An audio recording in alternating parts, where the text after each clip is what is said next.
Thank you, all of you at MBIFL, for inviting us here to be part of this. But I must confess that I feel quite a bit of a fraud because I'm not a member of LitFests normally. And what I am doing in a LitFest is something that still baffles me. Maybe my only justification is that, well, I've written a book, and it's called Empires of the Sea. And I suspect what I'm doing is self-publicity. So, but I am also going to say that living in the city of Trivandrum, I find it very strange that the sessions that I've attended so far have not talked of the sea. And why? Manu Pillai wrote the book on the Ivory Throne, which is about Travancore and its connections. Why has that not been picked up by others, literateurs, poets? We've had such wonderful poetry sessions, and all of them have given me a lot to think about and a lot to say that where's the sea in all of this? And in many ways, my book began with that. Where is the sea in our own history of the sea? As our session chair, introducer just said, I'm sorry, I don't remember your name, but as she just said, I've been working in the area of history and particularly trade history for a very long time. And our trade history is entirely to do with the maritime world and with the connections between the sea and the land. And therefore, I decided to make life easier for myself and actually just read out sections of my book which I think will be of interest, which I hope will be of interest to those who are present over here. I also see a former student of mine sitting in the audience. Okay. In good academic fashion, I will change my specs before starting. I start with one of my favorite quotations from a writer, Paul Lund, who said, "The past is like a long archipelago that recedes over the horizon. The nearest islands are mapped, those in the middle distance are partially explored, and the farthest are known only by hearsay. The sea that divides island from island corresponds to the intervals of our ignorance, which are plentiful. For the historical record is anything but continuous, and the majority of the islands lie beyond the horizon and beyond our ken, shrouded in the mists of prehistory." And following this, another quotation, which I think is probably more relevant to the book I've written. "When they went ashore, the animals that took up a land life carried with them a part of the sea in their bodies. Fish, amphibian, and reptile, warm-blooded bird and mammal, each of us carries in our veins a salty stream in which the elements sodium, potassium, and calcium are combined in almost the same proportions as in seawater." And that was my starting point for much of my writing. And then I went on to a slightly different track to say, can water have a history at all? Technically, it can't, because history is primarily to do with humans, and water does not have humans. But the point is that water is so much part of our life. And so I went on to say that water, a history of water, can be in three parts: what is on the water, what is in the water, and what is off the water. And on the water is our trade, our boats, our navigation system. Our entire lives of interconnections happen with the water. The Indian Ocean is the oldest world and the world in human history. It's 20%, it's the third largest body of water, but it encompasses the oldest civilizations in the world's history. Remember that Mesopotamia, Harappa, the Indus Valley civilization are all part of this old world. So it is the oldest world in history. It is therefore the oldest record of concerns and connections with the sea. And this world is also the most populous world, and not surprisingly, the most linguistically diverse world. We have, at last count, I think 625 major languages and over 1,000 dialects. India contributes phenomenally to these dialects and to the connections. I remember reading that back in the 1950s, they said that there were over 1,000 dialects that could be identified in just 6 regions of India. And I'm very happy to say that 5 of those 6 regions were in the Deccan. So maybe I ought to also say that I am a Dakkini animal. So I belong to the Deccan and belong to these regions. And that's what my second point of origin. Now, when I talk of the sea, I have to talk about coastal connections, about the movements, and so India's peninsula becomes a crucial feature in this.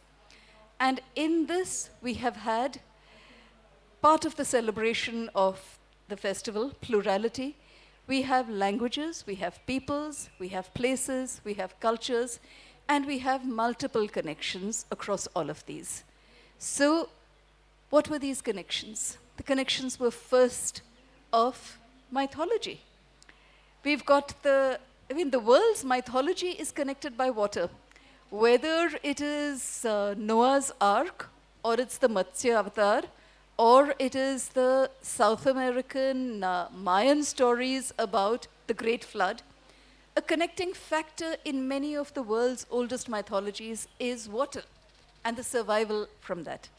And then we have, moving specifically to India, we have these lovely stories that come up from Jain and Buddhist literature, where Jain literature in particular talks about the 7 dangers that that a human being is to be careful of.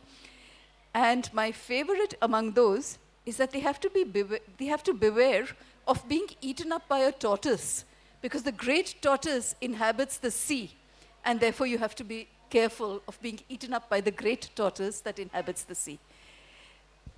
Why a tortoise should be a danger to human beings, I still haven't figured out, but it is there.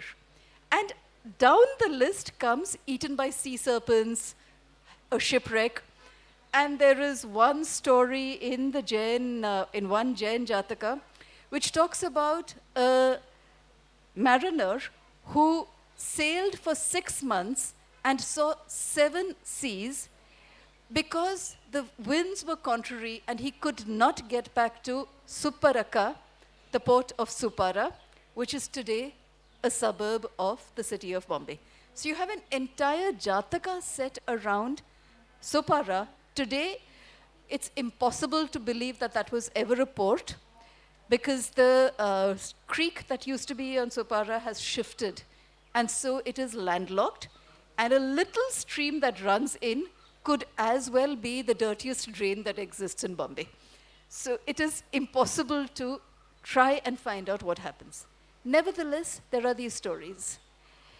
The other problem that I, as a historian, and I must say that I have contributed to that extensively, is that we tend to focus only on the period post the 15th century. And the post the 15th century, 16th in particular, with reason, because the number of sources that we have on the period post the 16th century is phenomenal. So we have the European sources, the Portuguese first, the Dutch, the English, the French, the Danes. There's even a mention of the German emperor, the Holy Roman Emperor, sending a ship to India. So you've got an entire range of records, and it is easier to work on this period. Doesn't mean that it's the only thing that exists. But as I've moved into the Europeans, I will ask Dr. Noone to come in, because his work has been on the Europeans in India. First, I will tell how a medical man got into this world of historians.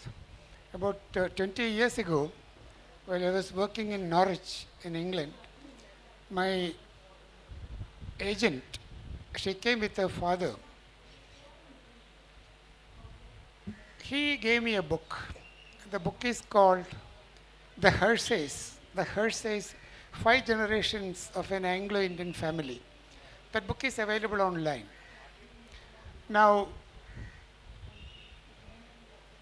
Derek Dunning, who gave me the book, he wanted to know in that book where he actually stands 20 years ago.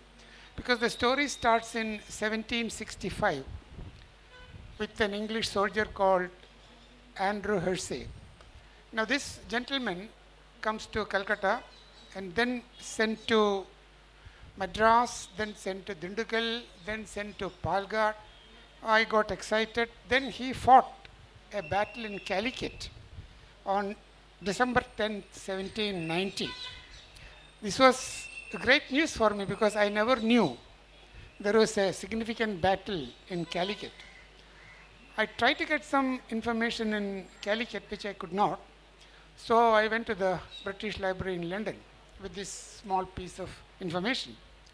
So the librarian looked at my face and then looked at this piece of paper and said, "Doc, we have got 14 kilometers of shelves on India. Where do you want to start?" I threw up my hand. I said, "I am a medical doctor. I haven't a clue of history." Again, he thought a bit and he said, "Okay, Doc, we will start from somewhere." And it took me 20 years to write this book. Now, splitting this story into two, like Professor Seshan said, the first significant battle that happened in Calicut was in 1503. Shall I continue? Okay. Yeah. So the Europeans has been trying to find a way to India after the blockade of the Eastern Mediterranean by the Ottomans. So the Iberians initially they were the one to start exploring the Atlantic. So there are two ways actually. One is exploring the Atlantic and then circumnavigating Africa. So starting with Canary Islands and then Madeira and then with the Azores, it came that way. And down the Atlantic coast, 1415 Henry the Navigator started he had a battle called the Battle of Ceuta. And with that, the Portuguese slowly started coming around Africa. 1435, they came to a place called Cape Bajador. 1488, Cape of Good Hope. 1497, Gama comes to Calicut. So here, a couple of things are important before this particular battle in Calicut. Number one, they had almost 100 years of experience of the wind and the current system of Atlantic. Number two, they could marry the northern and the southern shipbuilding techniques so that the Gnostic construction technique was merging with the Mediterranean ship so that the ships could sail both in the Atlantic and also go along the coast. So to start with this battle, Gama came with 15 ships. And the Zamorin, he has organized a naval battalion with the help of the Ottoman emperors and the slave dynasty of Egypt. So this particular battle in Calicut is the first battle in naval history. That's important. It is the first battle in naval history where a new tactic was used. Traditionally, a naval battle means two ships will come together, they face each other, the soldiers will jump from one ship to the other, and they will fight. So the ship is actually a platform. The actual fighting force are the soldiers. But here, Gama used an entirely new tactic.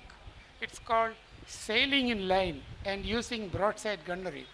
So imagine sailing over 8,000 miles. He could sail the ships one by one, 15 ships one by one.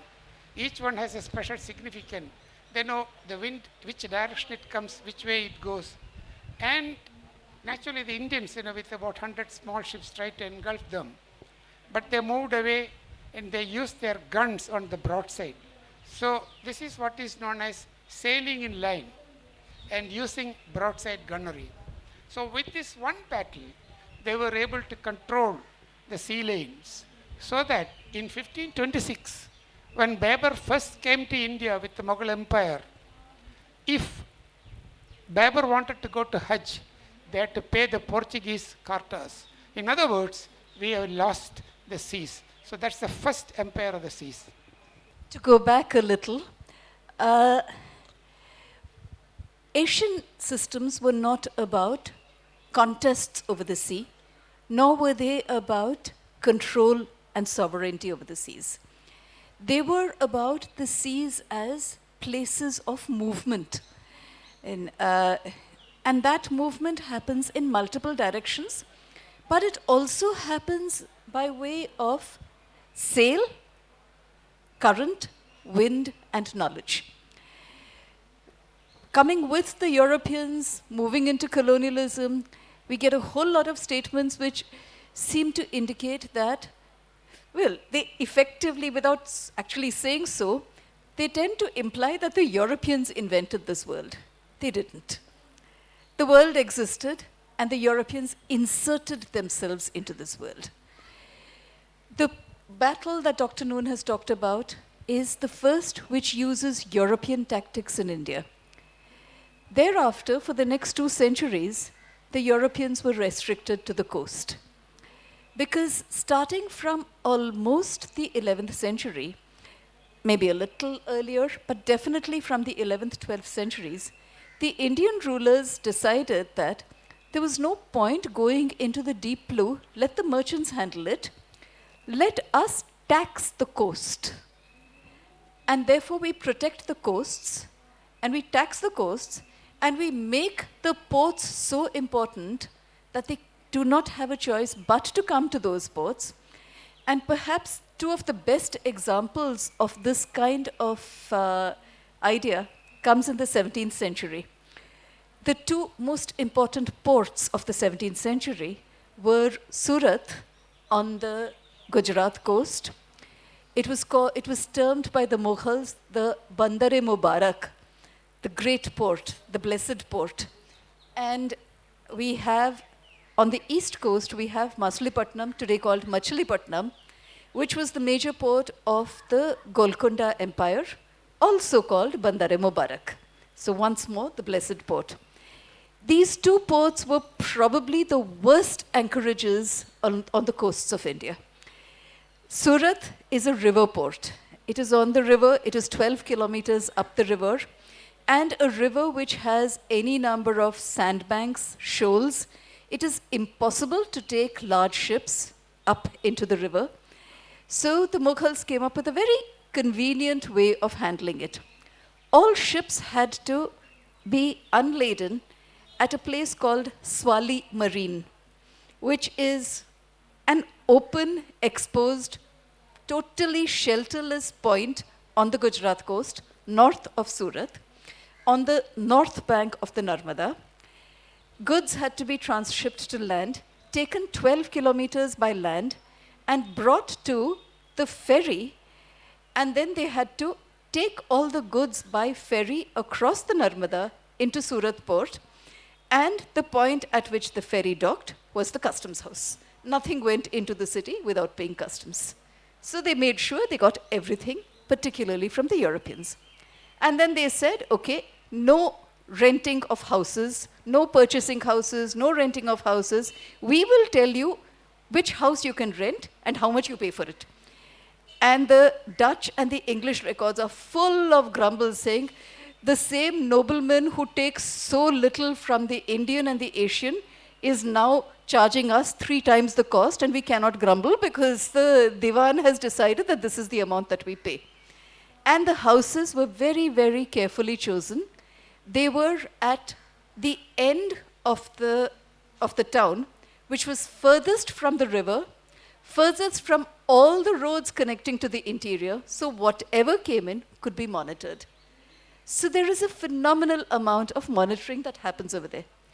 Machilipatnam is as bad. Machilipatnam lies at the mouth of the Krishna River at a point where there is a sandbank which blocks access to the sea totally. So you have to cross over via, again, an island called Divi Island. And from Divi Island to the mainland, it's only at low tide. But when you land on the mainland, you land in a swamp. So you cannot go any further, you have to. So the Golconda rulers built a bridge across the swamp. There are no remnants of that bridge today, unfortunately. The various cyclones that have hit the Bay of Bengal have ruined that. But they, according to the reports of the time, the bridge was so narrow that you could not have traffic in two directions at the same time. And carts were used, and the bridge was just wide enough to take a cart and one man walking by the side of the cart. So impossible to move. And they put their customs collection office at the point where you crossed over into Machilipatnam town. Made sure they got all the money possible. This is the point that much of our history is about. It isn't the only. Prior to that, we have, in the 7th century, we have a totally landlocked system, the Chalukyas, going out, and we've got this absolutely lyrical inscription which talks about how he went with his army and his entire army of people who knew how to build ships, and built the great ships that crossed over from the mainland to conquer the island of Puri. And the island of Puri is Elephanta Island off the coast of Bombay. And when they get there, maybe that's the only point where I fit into a lit fest. It's lyrical poetry, that entire inscription. There is no other word for it but lyrical poetry with every possible embellishment of language that you can hope to find, including one glorious sentence which says that with the conquest of Puri, the great King Pulakeshin tied the girdle of the oceans around his waist and dominated the seas. But the point of Elephanta is that the currents are such that anything that leaves Aden or the Ethiopian area will have to come via Elephanta to the mainland of India. So if you have Elephanta, you can determine what ships are coming and make sure they go into your own territory. Then we have stones. We have a whole lot of what are called Veerakals, the hero stones, all along the Konkan coast, many of them depicting resistance to attacks against piracy. And perhaps the only part of piracy which unfortunately is linked totally to Malabar from the 13th till the 18th century is the eponymous Malabar pirate. Now, today's generation looks at piracy with Johnny Depp and Pirates of the Caribbean and nothing else. But the point is that piracy is an occupation, and it is often a seasonal occupation which is linked to agriculture. In non-agricultural seasons, you take to the sea. So these are worlds which are terra aqueous. They are both land and sea. They are often sometimes called fluvial because they merge from land to sea and back again. And these are the worlds of the people who. This morning I had the pleasure of listening to Tejaswari Niranjana, who talked about how you have the migration of coastal peoples from Gokarna and parts of Karnataka, the Canara coast, into Bombay. That's a very old movement. So we have a description of 8th century Chaul and 8th century Sanjan. Sanjan is the point at which Parsis are supposed to have landed in India. When they left India, Sanjan is where they landed. Chaul is mentioned as Saimur and is described as the land to which the people of Malabar and the people of Kalinga come when the fury of the monsoon hits the Bay of Bengal. So when you have your cyclones, you move across to this coast, and Chaul is the harbor. When you have the southwest monsoon, they move across to the other coast. And this is a movement that still continues. So if you go to Machilipatnam in May, for instance, you will find all the fisher folk rearranging their boats so that instead of being parallel to the coast, they are horizontal, they are perpendicular to the coast. Ask them why, and they give you this very disgusted look and say, what is this stupid person asking such a stupid question? Obviously, all the shipping, all the fishing boats are going to be coming from the west coast into here. So there is a multiplicity of language. There is an ability to use language. There is the sharing of knowledge, the sharing of space, and the mixtures of cultures that happen through this maritime world. A little more before I go back to Dr. Noone and his work. Now, post-17th century, as the Europeans got more and more control over the sea, there begins to be a need faced to block the sea. Two major examples we have. One is the Maratha Admiral Kanhoji Angre, who goes back to the old method of patrolling the coast. He builds a fleet of what in European and Dutch records are called gallivats. It comes from the Marathi word galbat, which is a long, narrow, fast boat, which is not with sails, which is oared. And you have 20 oarsmen on either side who will navigate, and these are smaller boats, so they are much more maneuverable. And because they are lighter boats, they can handle the surf of the coastal areas much more.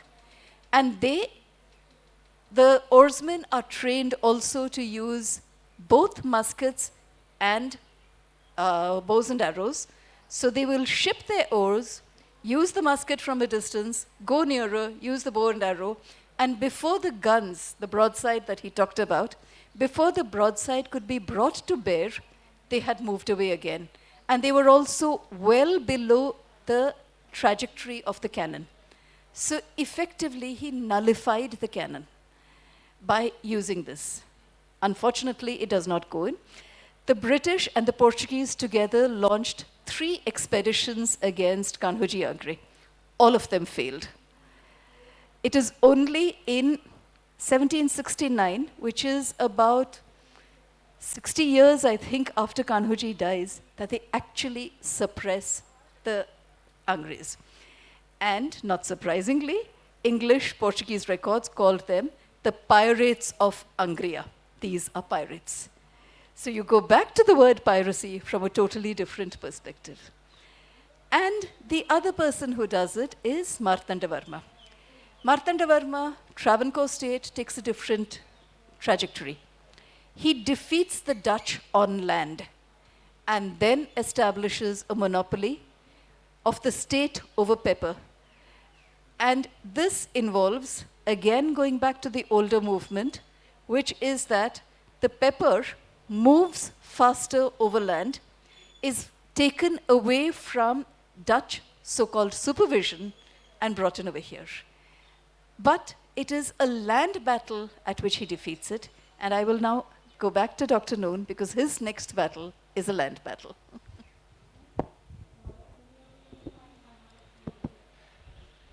The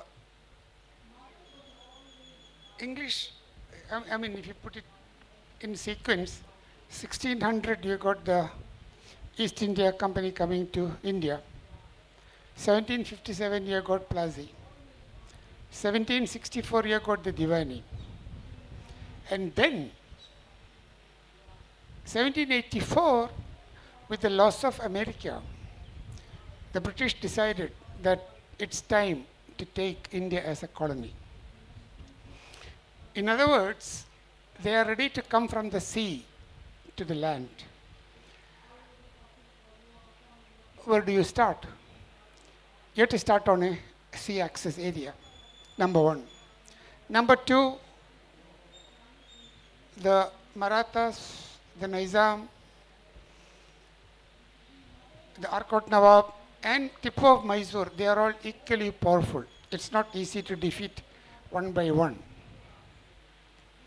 So, the English actually have a tripart alliance with the Nizam and the Marathas. And this particular battle is the battle which was actually my initial research project. So in Calicut on 1790, this particular battle happened. That particular battle starts like this. The Bombay army is sent from Bombay to Cochin, Cochin to Palghat, and then they stay there. The Calcutta army is joining the Madras army, which becomes what is known as the Central Army, and it is these two armed forces which are now actually going to take a pincer move against Tipu of Mysore and Srirangapattam. So if you imagine, you have got the Western Ghats here and you have got the Eastern Ghats here. So Srirangapattam is a logistical nightmare in attack.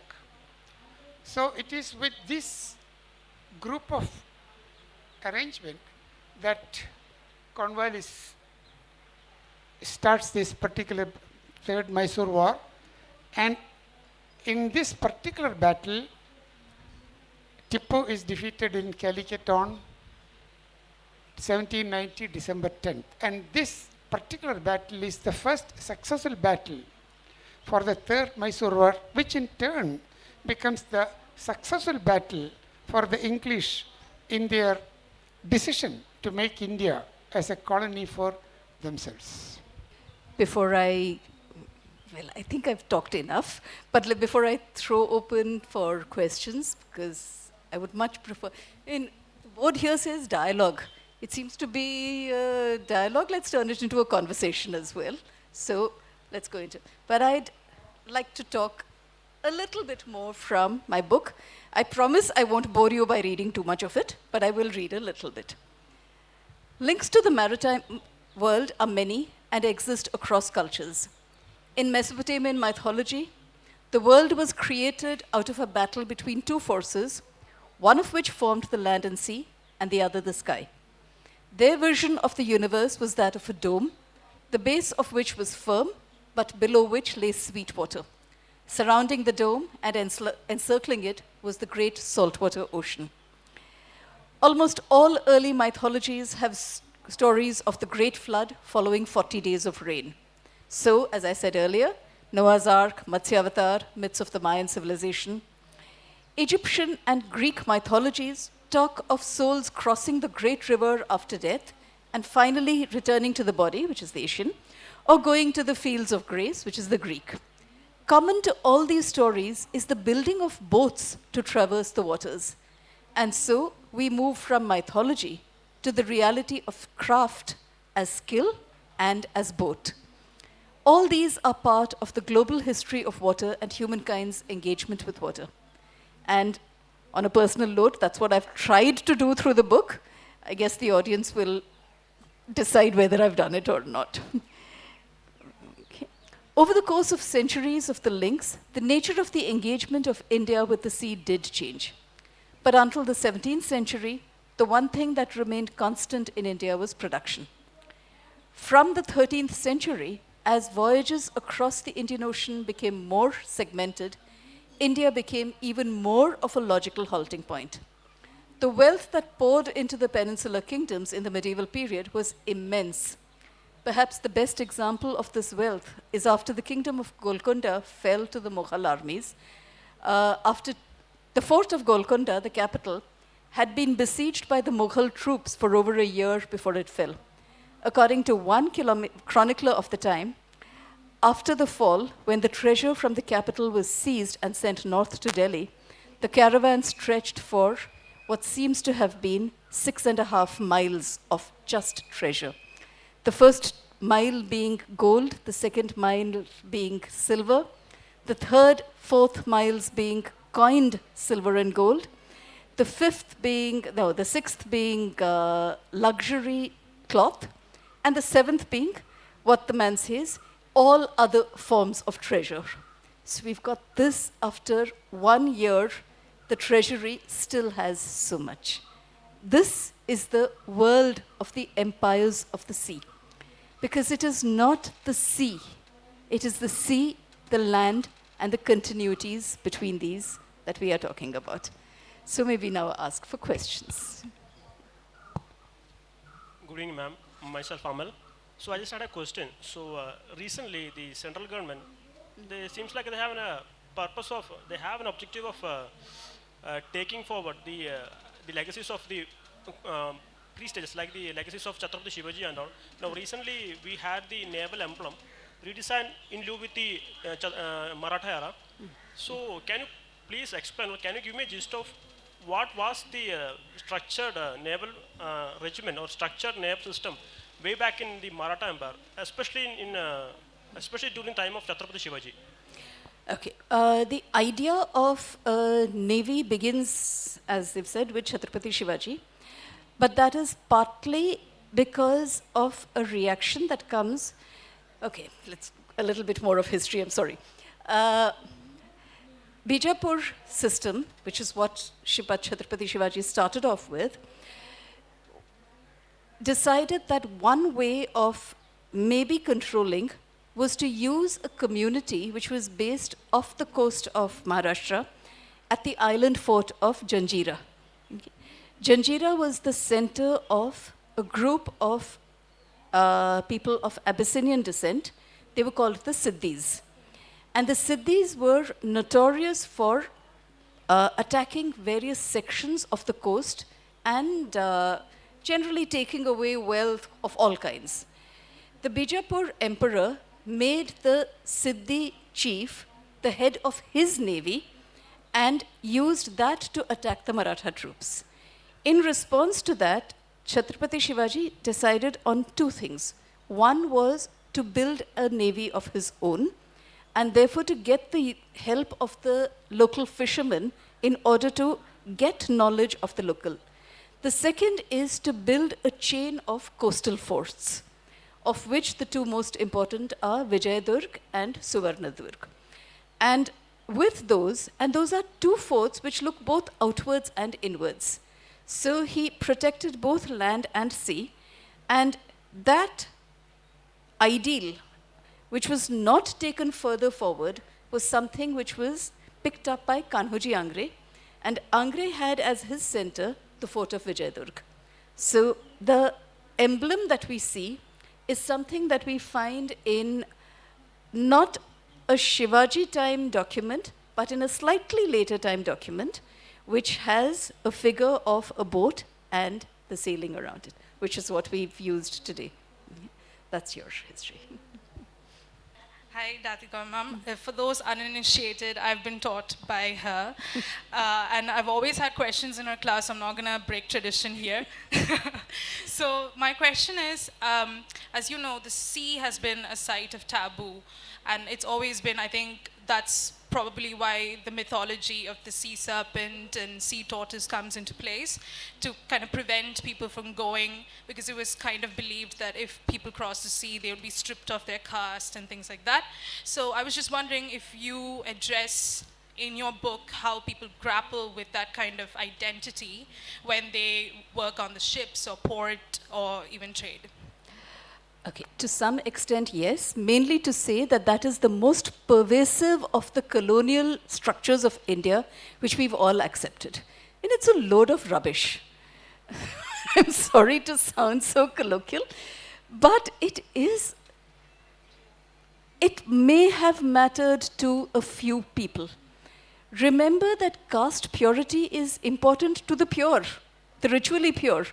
To the rest, it's much more important to get an income. And the sea provides income.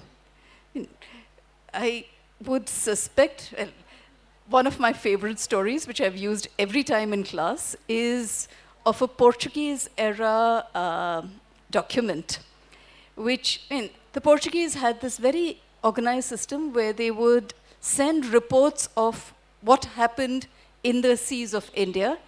At the end of each voyage, it would go to Goa. once in a year, all of these would be put together and sent to Lisbon. So you had one copy in Goa and one copy in Lisbon. Now, this is one document which says that when we were sailing off the coast of Aden, we found a ship that belonged to probably the Karwar Bengal, the coast of Karnataka, and they found this ship foundering because it was unseaworthy. They had not cleaned the barnacles of the base properly, so it was unseaworthy. And so they took the goods and the people of that ship, let it sink, but they took them on board the Portuguese ship. And the captain says, to my horror, I found that one of the passengers on board was a Brahmin, and I know that the Brahmins are vegetarian, but we had no vegetables left to give him. All we had on board was mutton, because we still had a few goats left. And so I offered to the Brahmin to put him onto the shore of Aden once again, so that he could find a craft which would have vegetables and which he could use. The Brahmin thought for a bit and said that it was important to get back home, and he would do penance for eating mutton once he got back home. So it is a very, very adjustable system that happens. It is important to some communities, but it is not important to the majority of people. So in the 17th century again, we've got a French traveler called Abbé Carré, who says that in the port of Venice, I met, as is always the case, many merchants who had come from India. What were they doing in the Rialto? If they couldn't travel, they wouldn't have been going there. And an even earlier example is something which a friend of mine who was working on London City said. She came across in the London citizen roll, she came across a name which apparently, she said it sounded like an Indian name. And the entry says, sailor ran away from ship and stayed on shore. Okay. And the name works out to Patel, Gujarat. So that is your first Indian Gujarati in London. So a different context altogether. Sir, this is to Oliver Noone, sir. Sir, one coinage called for a explanation. That is, you said that Srirangapattanam is a logistic nightmare. Srirangapattanam is a logistic nightmare. And another question to Radhika madam. Are we in need of a Noah's Ark in these times of ravages of climate, when there is abundantly flash flood, forest fire, etc.? Are we in need of a Noah's Ark?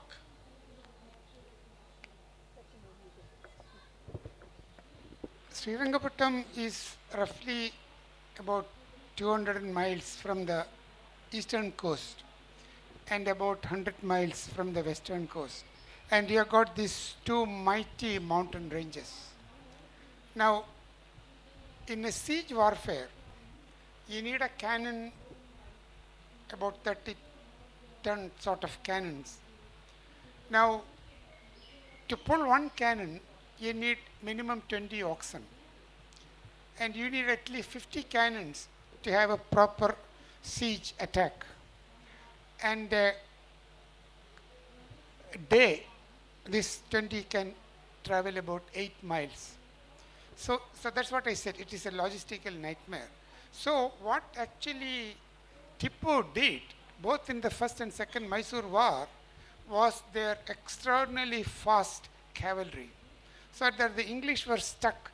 By the time they could, if you can look at the geography from Madras, and that's the importance of the Fort of Vellore, because that is where you cover your back. And then through Hosur you go up the hill, and between Bangalore and Mysore there are 18 of Tipu's forts. So logistically, to bring such a mighty attack force, you should have tremendous amount of infrastructure. And that's what the English did, because at the time of Plassey, they about 6,000 soldiers, but by about 1784, with the Third Mysore War, they had 1.2 lakh soldiers. Indians paid by Indian money to fight against Indians. Do we need a second Noah's Ark? Probably yes, but on a lighter note, can you imagine the fighting that will happen about who goes onto the Ark? Are we going to take the animals or the humans? And at the end of it, there wouldn't be an ark left. There would only be the shipwreck left. So that is one issue. On a more serious note, yes, we need to come to grips with global warming and the rise of the seas much more than we are doing right now. Projections for Bombay says that Bombay will be underwater in the next 50 years. I believe that projection has been revised to say in the next 30 years. We know that after the tsunami that hit the coast of Tamil Nadu in 2005, there has been, in Chennai, the Marina Beach was known for being the largest expanse of beach in Asia. Marina Beach has become smaller. The amount of sand that there is definitely less. Another beach, again in Chennai, Edward Elliott's beach, is now 1/4 its size. So yes, there is a lot of coastal damage that is happening. And if we do not take note of it, we are going to lose access to much of the resource that the sea provides. So yes, we need policy which will give us something which maybe not arrest climate change, but at least allow options that can be explored in much better fashion. My question is to Radhika ma'am. You mentioned that a lot of the world's myths are connected by flood myths, right? I've heard this a lot of times, but I don't know exactly why. Why is it across the world, even in places that have no geographical connection with each other, we find the same myth of a flood over and over and over again? In fact, I would like to hear both your opinions on this, if possible. Okay. Dr. Noone, go first. Why is there a commonality of the story of the flood in myths worldwide? Okay. One answer to that is, well, let me give you two answers. One was a very imaginative answer that was provided by an author in the 1950s, where it's amazing the nonsense that people can come up with, but he came up with this, which said that at one point in some distant past, all the 7 planets were in a line, and therefore the forces of gravity of each of those planets acted against each other and against Earth. So there was a period of time when the Earth turned on its axis, and the sun rose in the west and set in the east. And that is why you have the Great Flood. It's a lovely work of fiction. It's a very, very well-written work, but it is absolute rubbish. More, I think, would have been the story of the flood, to my mind, would go back to the end of the Ice Age and the kind of warming that comes up at that time. We know that there are many areas of the world which went from being cold to hot, and there was torrential rain. And much of this has happened along the southern hemisphere. So I suspect it is to do with the end of the ice ages, because the stories that come up are Mediterranean, Mesopotamia, Maya, India. Those are your 3 major. I haven't been able to trace a comparable myth in the Chinese or in the Scandinavian. So I haven't been able to trace. This is in this belt, which is your southern hemisphere. And that is your point also when things like the Gondwana continent split and you have the formation of Asia. So the 2 tectonic plates of the Gondwana and the Austroasian and the Asian split, and you start moving upwards. So I suspect it is to do with that, but it's not something that I have studied in great detail. If you look at our basic curriculum of naval history in our notebooks or even textbooks and all, be it the central or state level, the narration we is that the all the foreign naval forces, be it the Dutch, the British, or the Spanish conquistadors, or even the French. Now, the basic narration that goes is that they came to the Indian subcontinent basically on expeditions revolving around trade and imperial objectives. No, that is the basic narration. And the forces that we see in the other naval forces, that is the forces from the Indian subcontinent, now they are given a pretext as of defending their concerned regions or concerned regions and concerned kingdoms. So my question is to both of you: do you personally believe that, other than the foreign forces, do our naval forces, be it the Cholas or the Chalukyas or the Marathas, do you personally believe they also had a similar kind of an imperial objectives anywhere throughout the history, in expanding their kingdom or in protecting their motherland? The motherland, let me take that last part first. The motherland is a very recent development. It is, even in Europe, which starts with the nation states, it's a development that comes up clearly only with the Peace of Westphalia, 1648. It does not really come up very concretely prior to that. It is kingdom, not motherland. So it is loyalty to a king or to a dynasty or to a group rather than to a motherland. This notion of the nation state is a late development. So motherland is something that I do have a problem with. When we look at India's history, and I'm talking of India alone, the Cholas had an imperialist vision, which is why you've got the great expedition to Kadaram, which is Srivijaya. And it's to be located in context with the three major empires that come up at the same time, which is the Fatimid in Egypt, the Song in China, and the Cholas here. All three of them are aiming at control over the seas, but not through warfare directly. It is through a combination of warfare and of promoting merchant guilds. So you have the Fatimid, it's around the time of the Fatimids that we have the first mention of the Karimi network. The Karimi network moves from Egypt into the Red Sea and India, and across the Mediterranean into Europe. And they finally collapse because they backed the wrong side in one of the dynastic wars.